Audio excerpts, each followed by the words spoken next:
being a man-eater, he's a woman-eater. Yeah, I was beginning to doubt what it was going to look like, but... Rewarding. Here's this word again, it's awesome. Home in Longreach. We spent the night in Barcolden. So it's Friday morning and this is our third day. We've had a very leisurely time. We're about to have breakfast here and then have a look through the Hall of Fame. Car's been going wonderful. The roads are very good except just for a few places where they're patching it up. The towns are very clean. They're quite spectacularly clean, really. Very attractive. We're going on later onto Mount Isa today and spend Sabbath there. In a few minutes we'll have breakfast and then go through the Hall of Fame. It's about 8:45 in the morning. And the temperature? Temperature's quite brisk, probably about 18 degrees. Not a cloud in the sky. People are just turning up ready to go in. It opens in about a quarter of an hour. The country is very dry, but the grass is beautiful and golden as we were travelling along this morning. Not a cloud in the sky.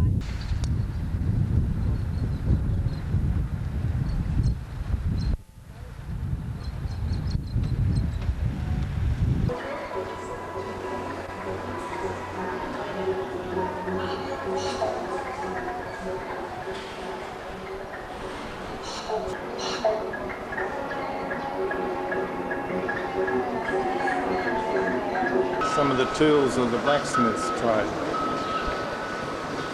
And the large bellows. And some of these tools there.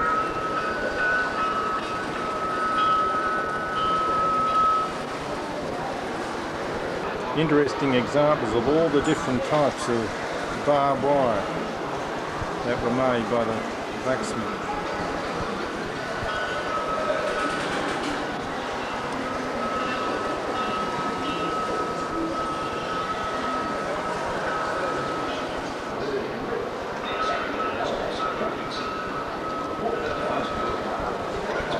Bushman's hut.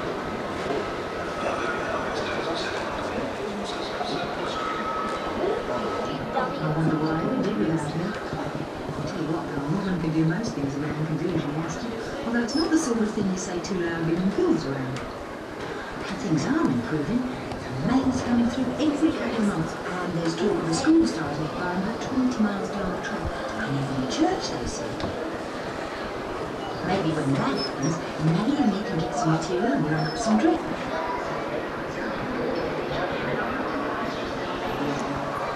You look at that fellow selling all his wares, Norma.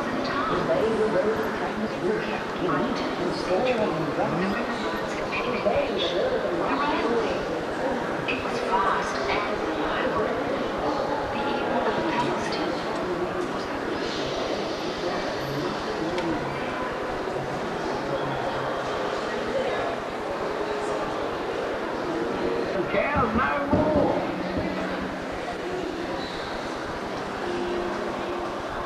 The old timers of Julia Creek are discussing the recent history of London. One, has been landed and living in the district for some 50 years, snorted with derision when somebody made the comment that this was the heaviest force I ever experienced at Julia Creek. Strike. Services are extended as far as central and north. Look at the rabbit there. The company was harnessing 6,000 horses every day. Inevitably, though, the railways took over.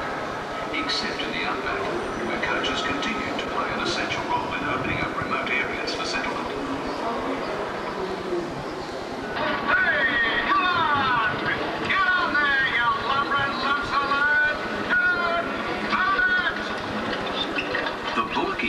On his team, and another load of settler supplies lurches off to the inland.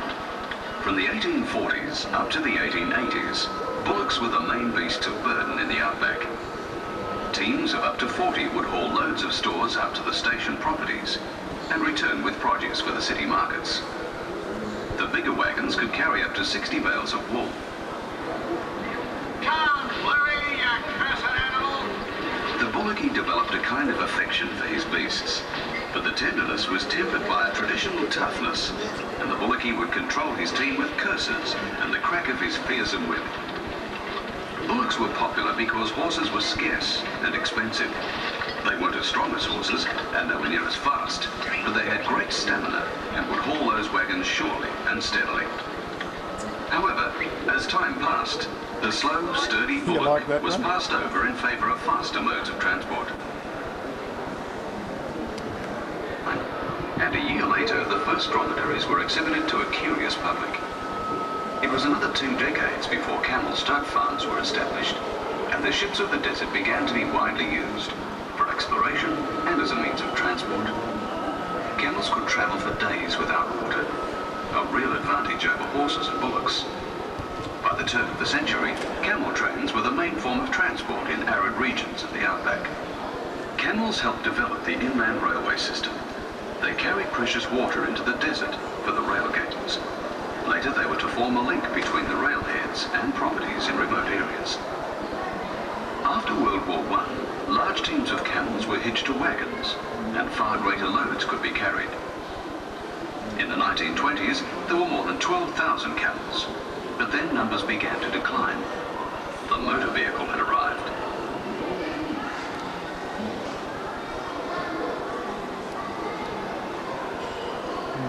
Oh, which one? Which one's that? That's Swaggies. Oh, yeah. You go right up to the depression.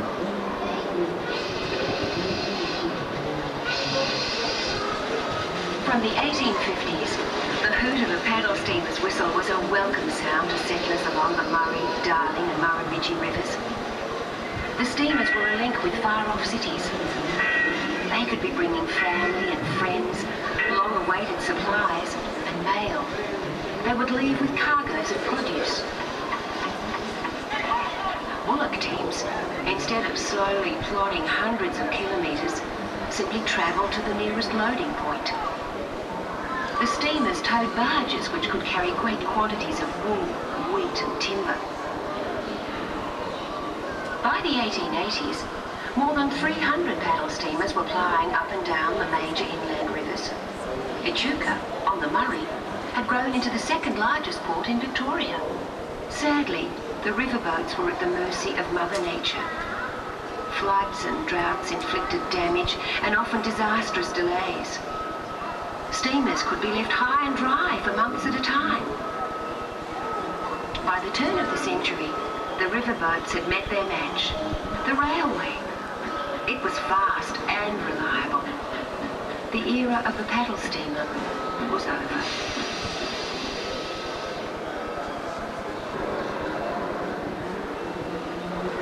The first coach services began in the 1820s, operating around the main centres of settlement. The journeys grew longer as the tracks carved out by explorers linked the townships. By 1850, a regular service operated between Sydney and Melbourne. Coaches would bounce along the bullock tracks, carrying up to 8 passengers, their luggage, and that eagerly awaited cargo, the mail. From the mid-1850s, coach travel became synonymous with Cobb & Co., who'd established a service from Melbourne to the goldfields. Drivers and passengers faced many hazards, not the least being attacks by bushrangers. By 1870, services had extended as far as central and northern Queensland, and the company was harnessing 6,000 horses every day. Inevitably, though, the railways took over, except in the Outback, where coaches continued to play an essential role in opening up remote areas for settlement. And the Murrumbidgee. One false move there and you're looking at 1,000 bleached bones, men, horses and cattle. Damper from the cook 3 times a day. Tucker. And it was always handy to have a few extra notches in the belt. But why battle the squatters for a few blades of grass and a trough of water to get through? He get it pride, I suppose. deliver the lot at Adelaide or the railhead. A big Belgian rum at the last pub. I don't know. Banjo, the poet, got a bit of it. And he sees the vision splendid of the sunlit plains extended. Except he left out the flies. And the bull dust. The empty bellies. And the rain that could soak your bones to a chill. Apart from that, it's pretty good then. Yes. Scrub into it.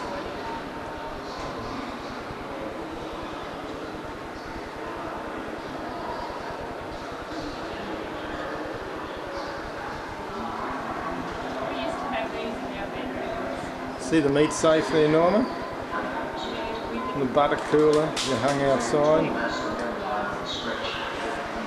Hey, look at the copper stick and the copper. Screens come all that on them.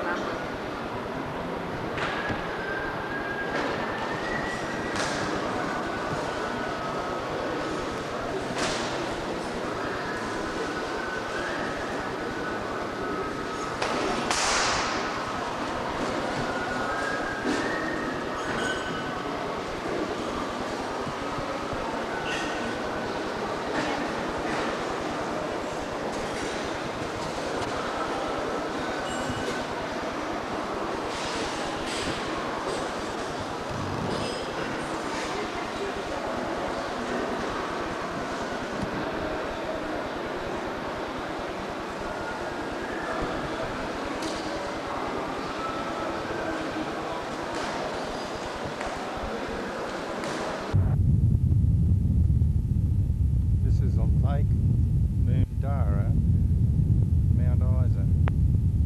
Mount Isa Mines built the dam. It's for the total water supply of the city and also for mining.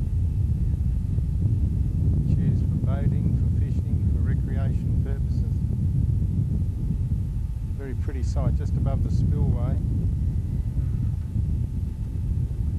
They've got a couple of very attractive picnic areas. And of course attractive people, Norma, eh? That's the dam wall there, over 850 feet long.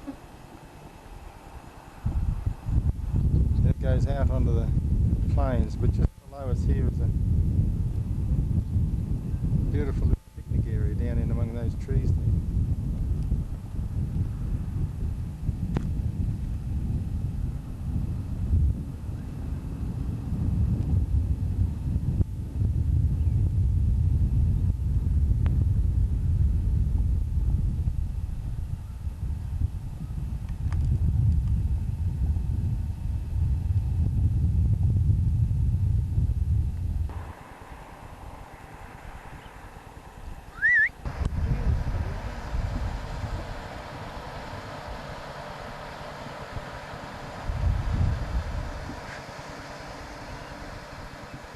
This hawk's just been fishing and has got a fish in his claw.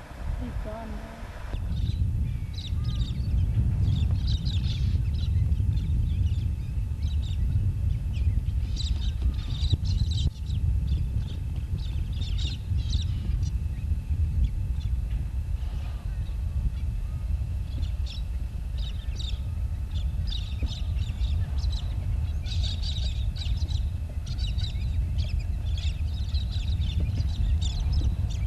A windmill on the side of the road almost into Camberwell.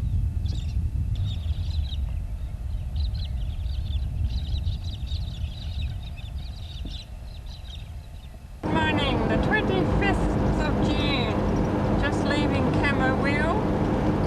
9:20, mind you. And this country is grassed, winter grassed, very golden here in the morning sun. Straight road, 630 kilometres to go today.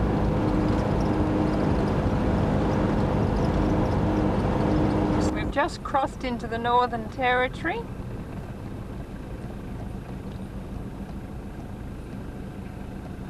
Barclay Highway.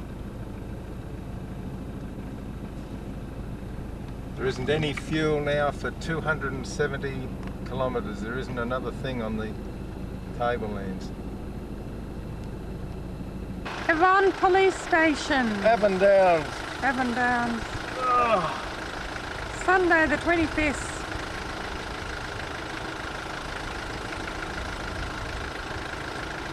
Enjoying yourself? Yeah. Good. We've just come off the highway that was heading towards Darwin to the Kakadu National Park turn-off on the 26th of June. Very warm. It must be about 28 degrees Celsius, I'd say. I forgot to say the sun goes down here very late, after 7.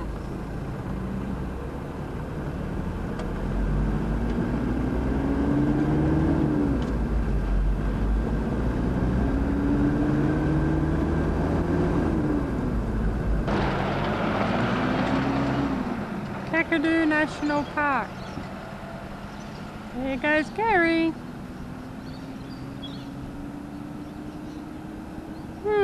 I've got to walk.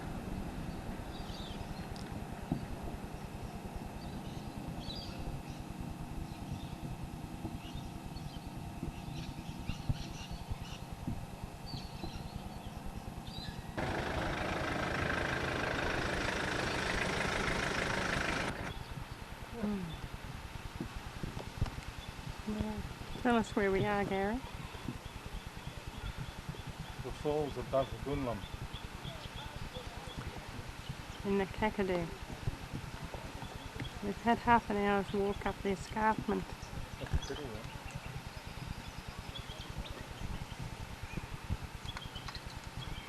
Gardia, which grows on volcanic rock and is only found in other pockets. So really it's quite a rich and important area.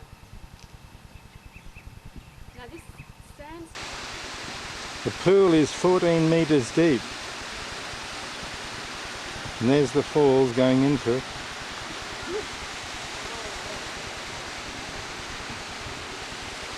Hi, Norm. How do you like these pools up here?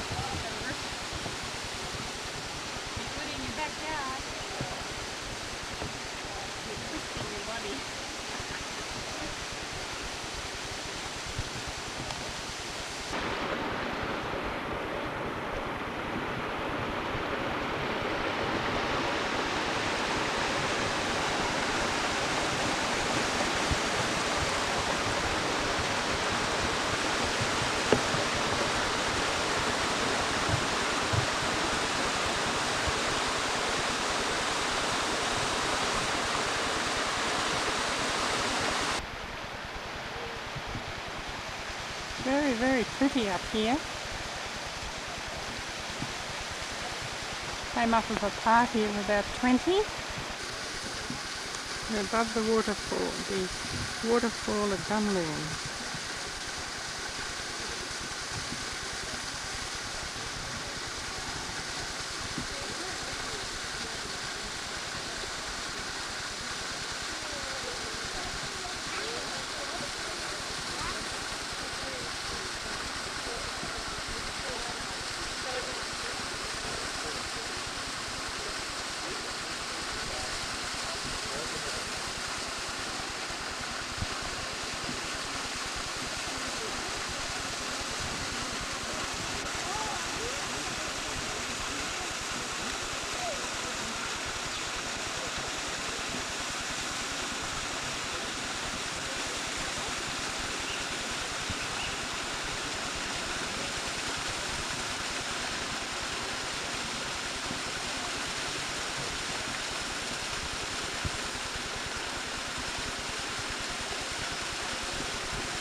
Ah, there you are. Isn't it beautiful?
Have a rest a while.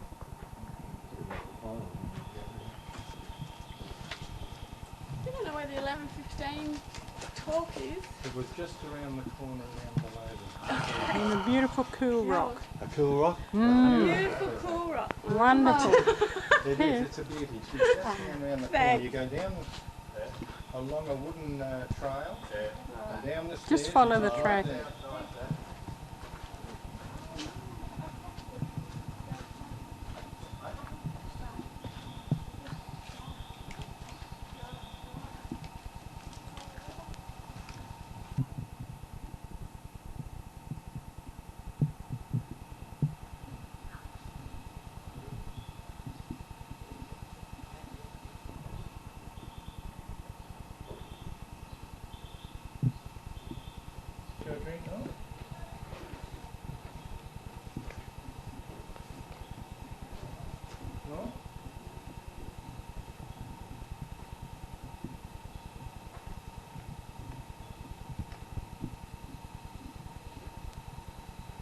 Now bullwing, bullwing. He eats females after striking them with a yam. Well, here we go. We'll take a picture of this warrior. Instead of being a man eater, he's a woman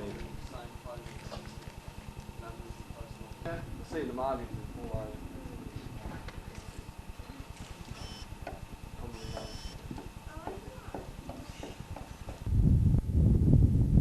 We're on a 12-kilometre walk over Nurangi. We've just come to the top of a waterfall.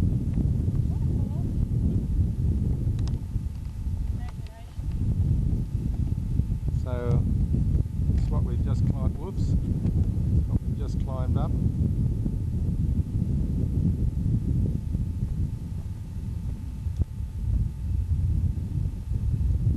From down there, that's where the art paintings are in there. We're looking across the woodland there to the escarpment over the other side.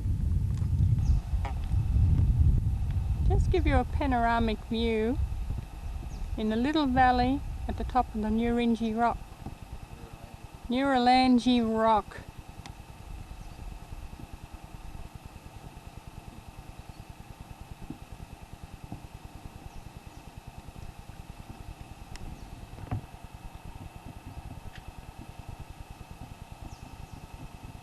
Quite warm, 30 degrees at least.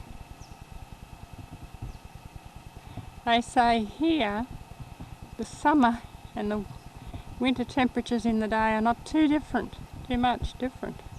I think they would be.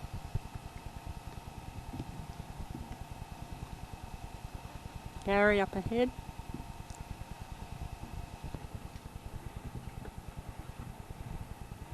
We're on top of the Nurangi rock. Going Go along down it. through this way, through the rock. Okay. It's a real beehive rock. Good. Don't know, Norm. He's a strange bird.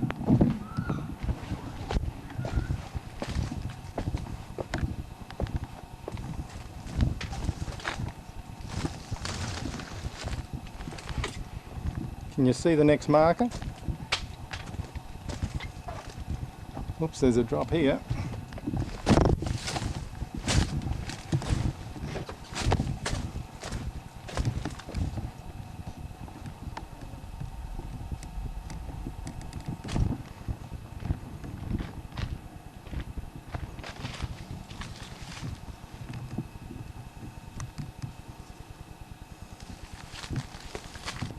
Yes, it is too, Norm. Pretty tree. At every 50 foot, they have one of these orange markers pointing in the way you go. It's either stuck to a rock, a tree, a log, whatever they can put it on, so you try not to get lost.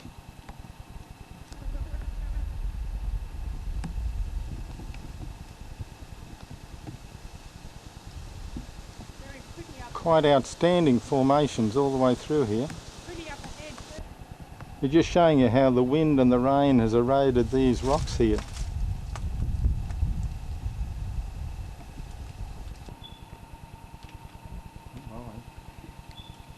Come across this rock art gallery halfway around the walk.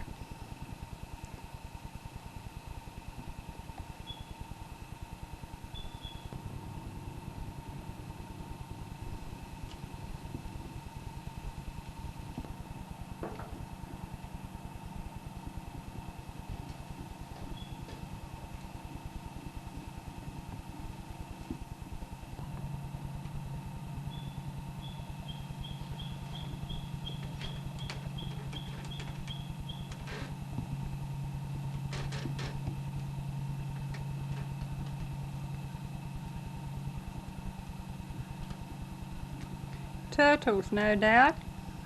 Turtle and fish. Fish.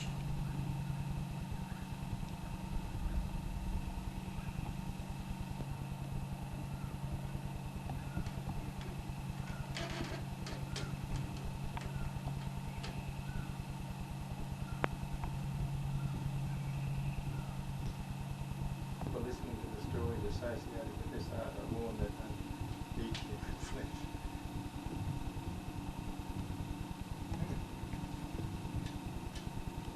Nayayunji is the one who created the world, Norma. Nayayunji. Nayayunji. He is the creator of the world.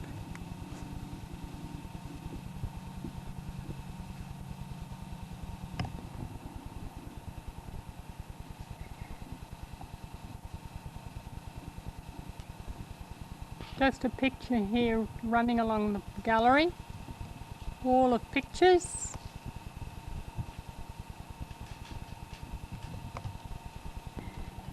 At this gathering area, you notice the holes that they've ground into the rocks, grinding their powders for painting And also for food. and food, grinding food, seeds, etc. After looking at these, I think I'm going to take up art. Around our farm. Yes, I'm going to find some rocks and put up a shelf with a few boardwalks on it, and I reckon we can make a name for ourselves. What do you think of this outcrop on the way back around the last half? It's been a 12-kilometre hike, 30 degrees, plenty of humidity.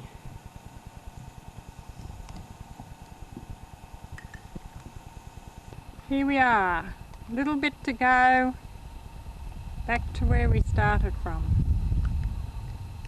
That is a Nuralangi. We've just climbed right up around the top of that. Over the other side, we're about 1 kilometre from the finish. It's about 12 kilometres. A take a little bit of the woodland. Give you an idea of the country. There's certainly been an upheaval here.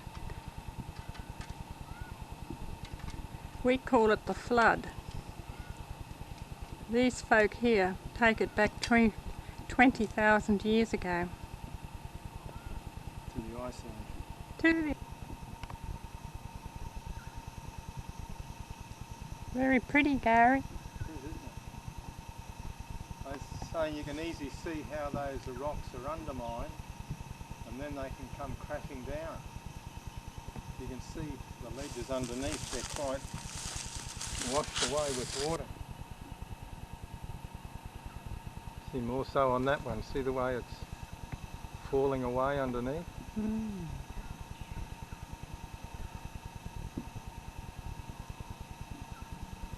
Better get back. They shut the park soon and we don't want to be locked in. There's a billabong here having a talk by the ranger pointing out bird life on the billabong.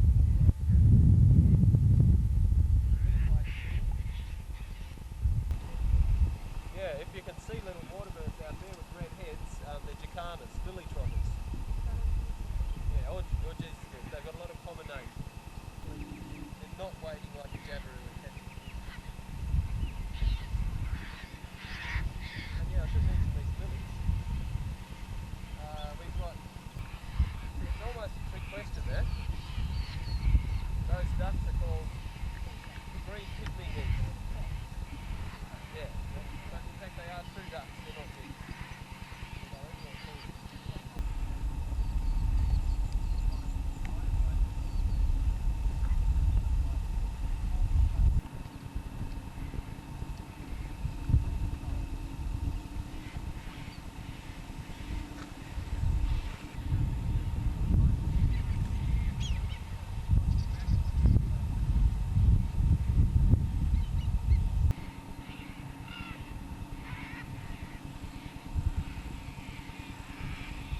Have probably been wallowing in here too, but originally it was a buffalo wallow. This is much bigger than your typical pig wallow. This is, you know, big buffalo size. And there's one over there, looks like a crater, and one further up with some little snowflake lilies in it.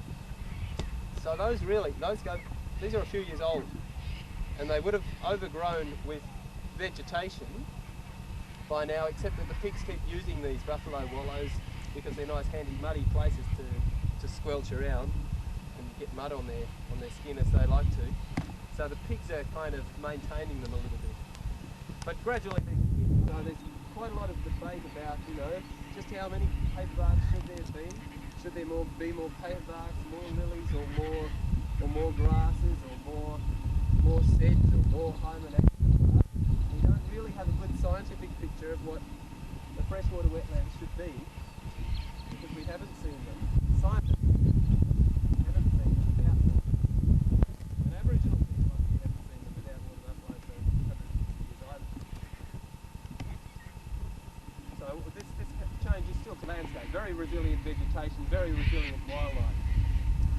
So in fact, even though these areas were devastated, you'd hardly know it now, except for just these few little remnants.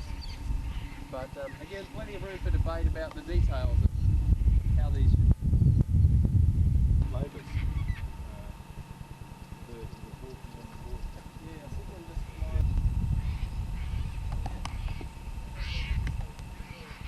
to the absolute masters on catching fish, grabbing fish in their claws.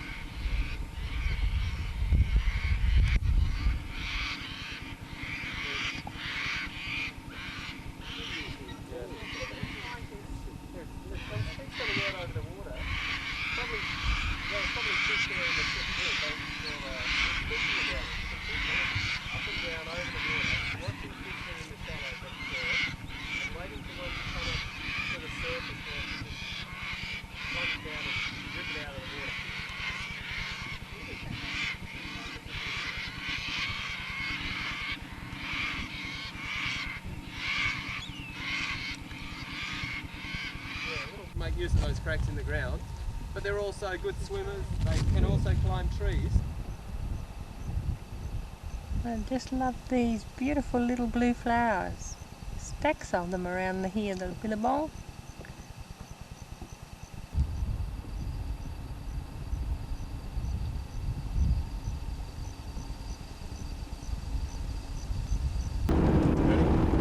Yep. We've just turned off the highway onto the road heading towards Jim Jim Falls and Twin Falls. It's 60 kilometres. The last 10 is supposed to be very, very rough. Suitable for only four-wheel drive, no trailers, no campers. So we expect to be there this afternoon, have a look at the falls, and if possible, walk to Twin Falls tomorrow. Well, you can't just drive there because there's over a metre of water and you always have to swim.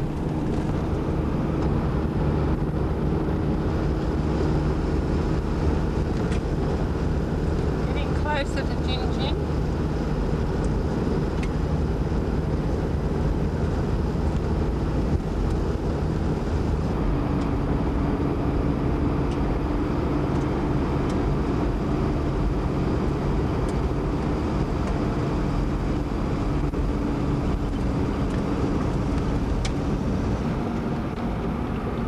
Discourage two-wheel drive, or maybe to cut down on tourists out in this area.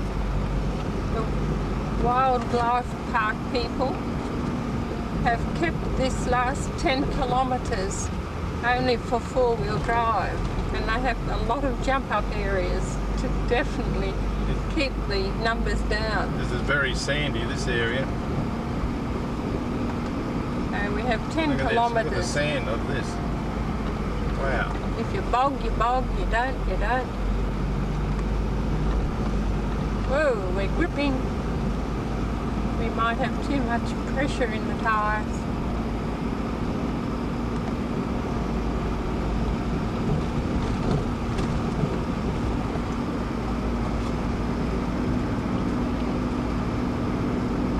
You can feel it gripping underneath.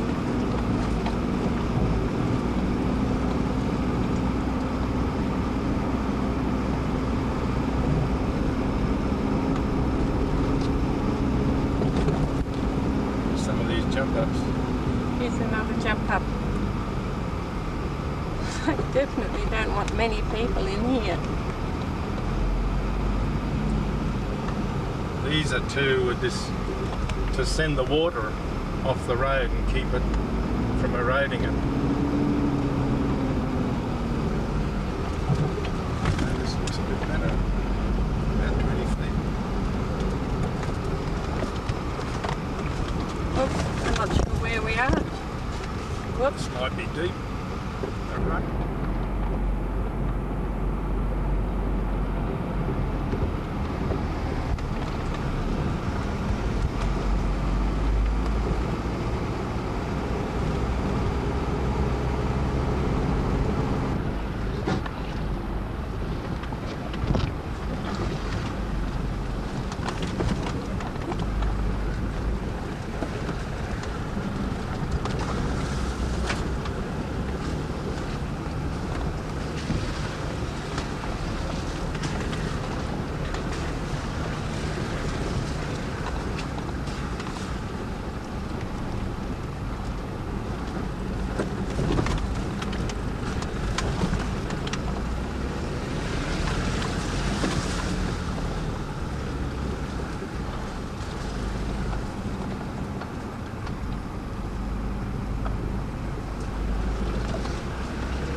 Well, they wouldn't want to charge you a camping fee for coming down here, would they? I think they give you a reward at the finish.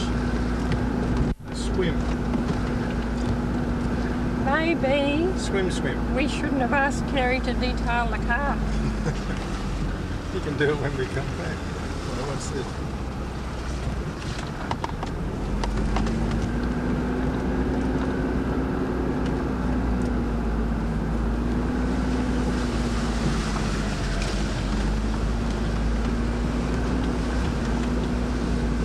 Oh, look, mud pies, Norm. Where do we go? Just straight into them. That's all right.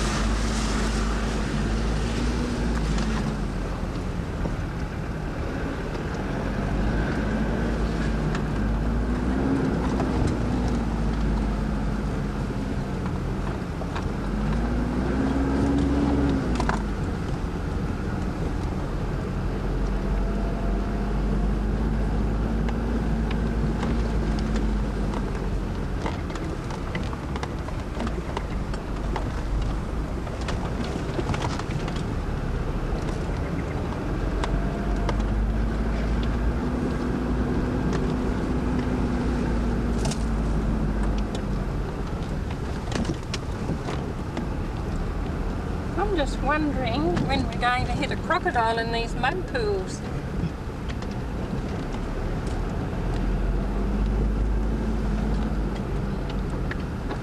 Oh.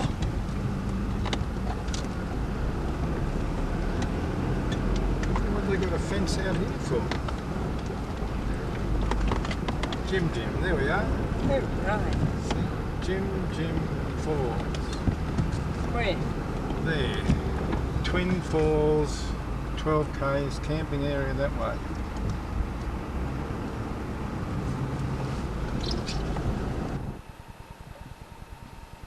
This is the Jim Falls.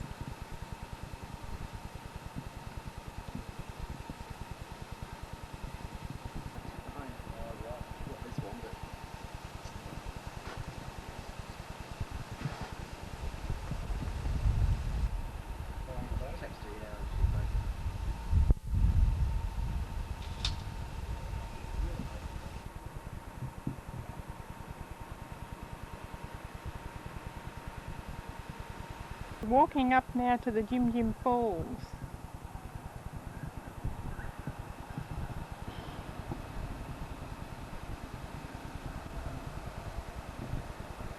We're very close to where the waterfall comes.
We're right at the base of them where the pool meets it.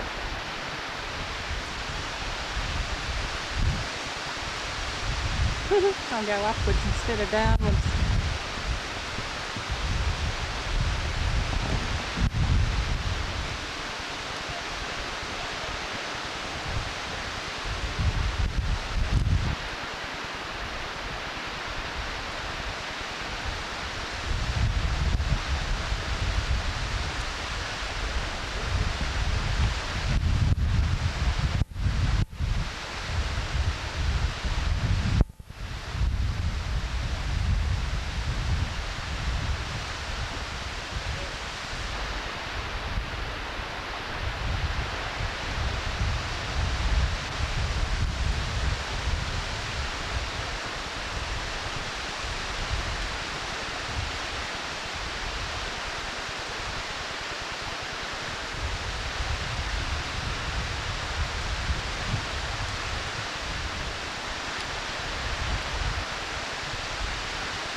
Someone's just swum over there and he's having a shower.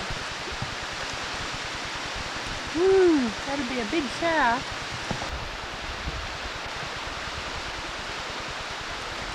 Give you an idea how big this pool is.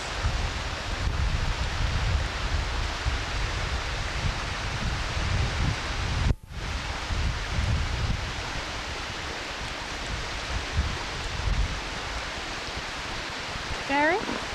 Yeah. What a sight. What an experience. What do you think, Norma? Very good. It's awe-inspiring, yeah. Tell us. The Bark Melon Walk. 6 hours, 6 kilometres, 4 hours return, great difficult, carry water. Oh dear. It's been a very steep and rugged climb up through rocks and a gully. Hardly any path. Just as well the yellow markers are on the, or the orange markers are on the tree. So we stopped here for an orange. Haven't we, Norm? You bet. It's a beautiful view out over here. Looking out on the valley below. I can move. Parking lot below there. The beginning of the escarpment going up to the Jim Jim Falls. So we're going just over the top of them so as we can have a well-earned swim in the water above. We're right up the top of the Jim Jim Falls and it still goes down and down if you want to go down. Some folk there, just as it falls over the main falls, they've got a lovely pool.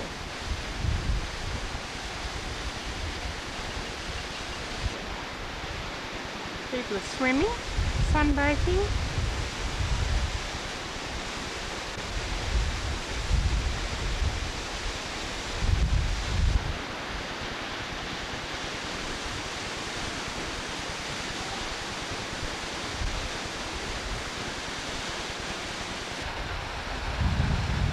Bit of a tough walk.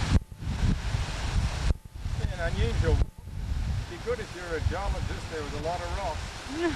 I tell you what, when you get up here, I was beginning to doubt what it was going to look like, but Rewarding. here's this word again, it's awesome. Rewarding and different. And different. Standing above the Jim Jim Falls, you can see it cascading from the creek at the top. Look at that beautiful pool. Then it goes into the mighty leap up. Folk there have been swimming, you can see them on the edge.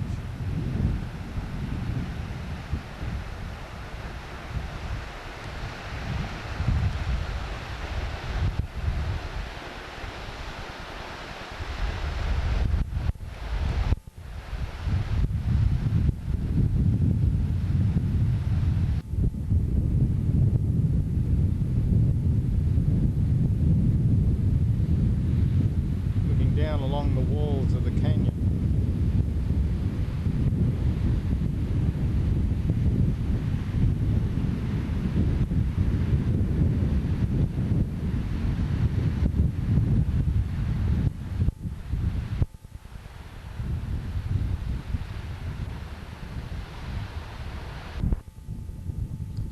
standing about 300 yards behind the falls, and there are a number of little tributaries coming in here with little sandy beaches, beautiful little swimming pools.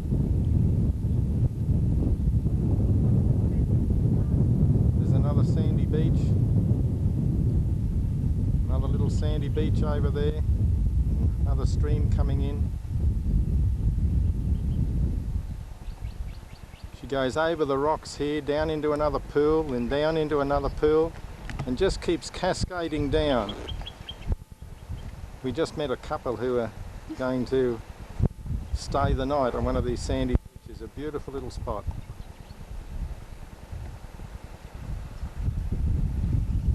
How did you like it, Mother? It'd be good to stay, wouldn't it? Well, you're prepared to sleep just out like this? What with nothing. Only with a mozzie or two to keep you warm. Next time. Up on the plateau, following these markers, and these little stone cans. Norma up front, we look out for the next little stone can. The country is very barren really, rocky, but interesting all the same.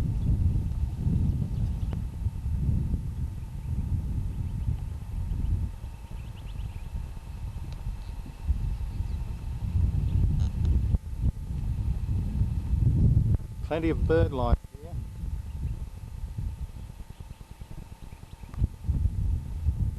Off a bit of sandstone is rather a rough section.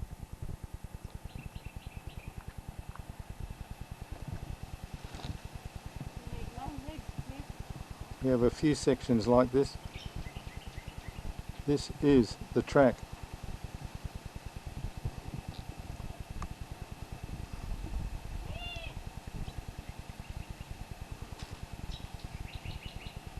The arrow just points over the edge, and it's up to you to find your own way down.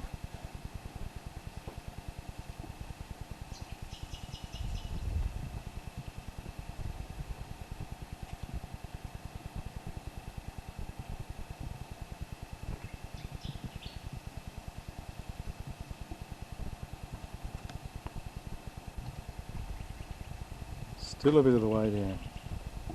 Of course, when you get down, out onto another rocky plateau.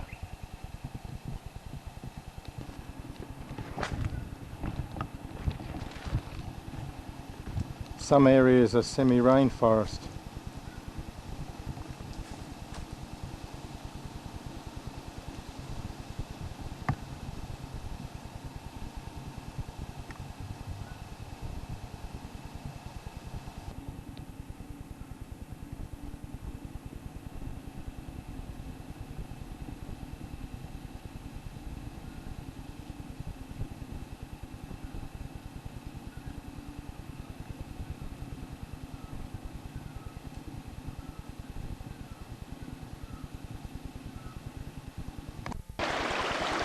Well, it's been a pretty hard, rough walk.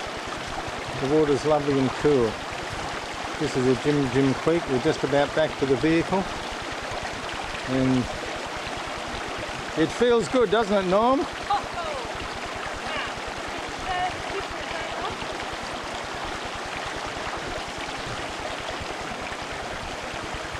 is where we are here. That's where we were, right up there. And viewing the falls across there like that. 60-degree grade. Thank you.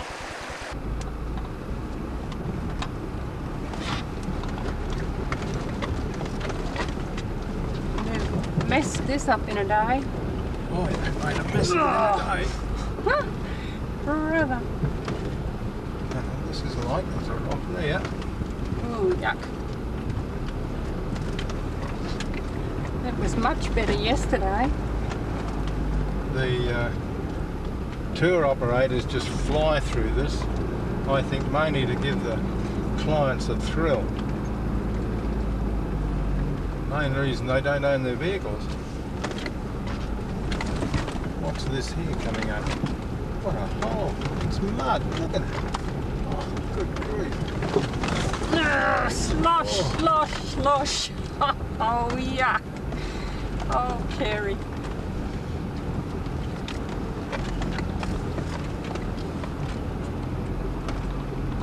Here we go. Don't like a look at that rock at the other end there.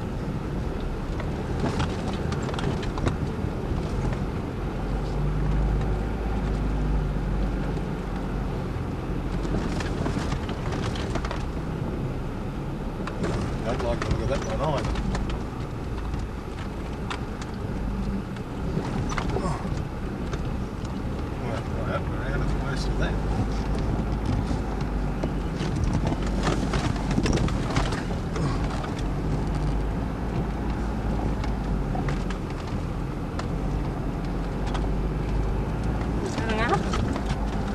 They deliberately keep the roads in this condition to discourage tourists. Keep the numbers down. Is that enough?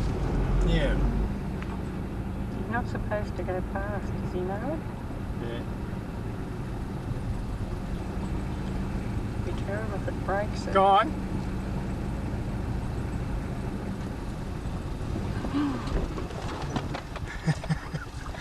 It's hard and fast.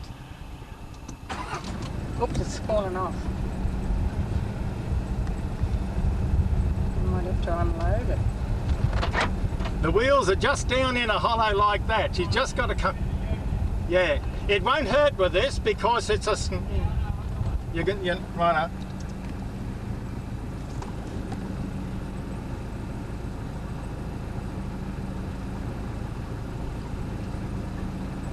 Yep.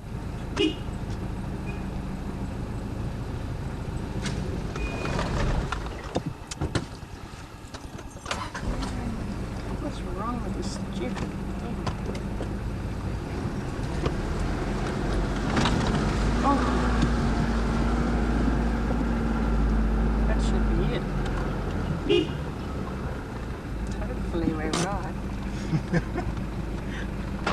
Thank you.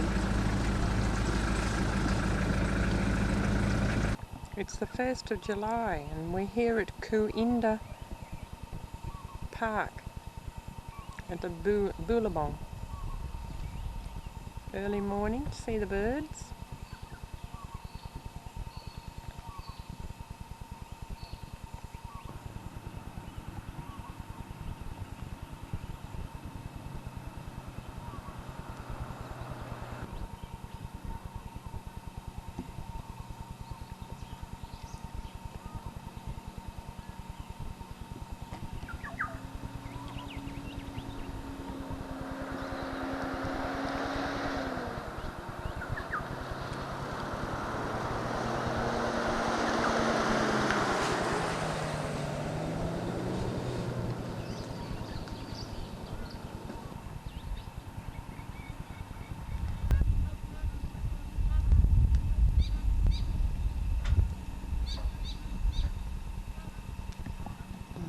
Norma? The Everglades is overrated. Except the Inhinga Walk, but that was all right.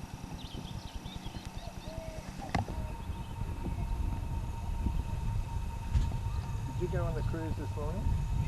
What was it like? Very good. Very good.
I was here when you first picked him up. He went for There's it. not much of him left, is there? No, very he's elegant. dead. That's it, it's all gone. Except for the lump in his throat. And that'll take a Oh while. no, I reckon. sorry, no, it's just a little tail there sticking out.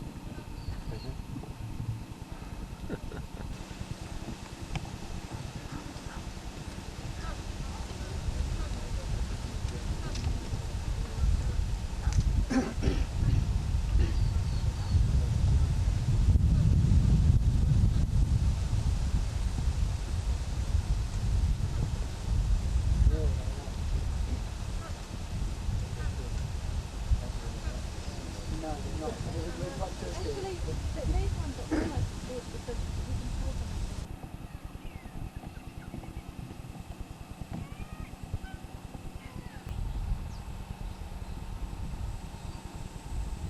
Can you pick out the different colour of these kangaroos?